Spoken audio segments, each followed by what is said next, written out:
বিসমিল্লাহির রহমানির রহিম। আসসালামু আলাইকুম। আমি একটা চাল ভাজির রেসিপি করছি। আমি কিছু চালের খুদ ভাজি দিয়ে দিয়েছি, নারকেল দিয়ে দিয়েছি, চিনি দিয়ে দিয়েছি, গুঁড়ো দুধ দিয়ে দিয়েছি। ব্লেন্ডারে একবারে গুঁড়ো করব।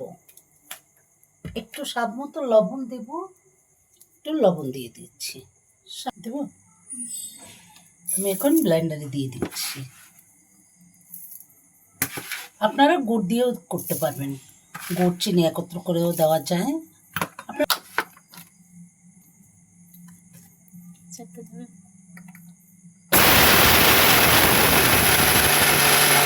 আমি গুঁড়ো করে নিয়েছি, বাকিটাও করে নিচ্ছি। দেখছো তেলে কি হয়েছে ভিতরটা? আল্লাহ,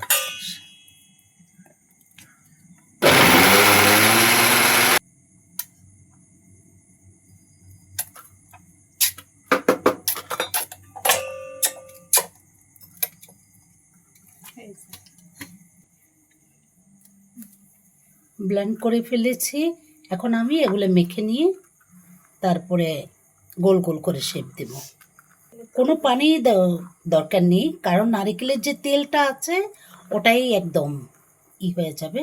আপনারা নারকেল এবং চালের গুঁড়া সমান সমান দেবেন। এই যে আমি মোট মোট করে নিচ্ছি।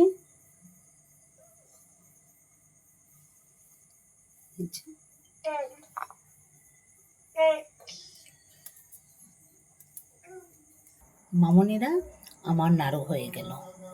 চাল ভাজি, নারকেল, দুধ, চিনি দিয়ে নাড়ুটা হয়ে গেল। খেয়ে দেখবেন অবশ্যই, অনেক অনেক স্বাদ। ভালো থাকবেন মামনিরা, সাবস্ক্রাইব করবেন, লাইক শেয়ার কমেন্ট করবেন। ভালো থাকবেন। আপনাদের দীর্ঘায়ু কামনা করে আমি এখনই রাখছি। আসসালামু আলাইকুম।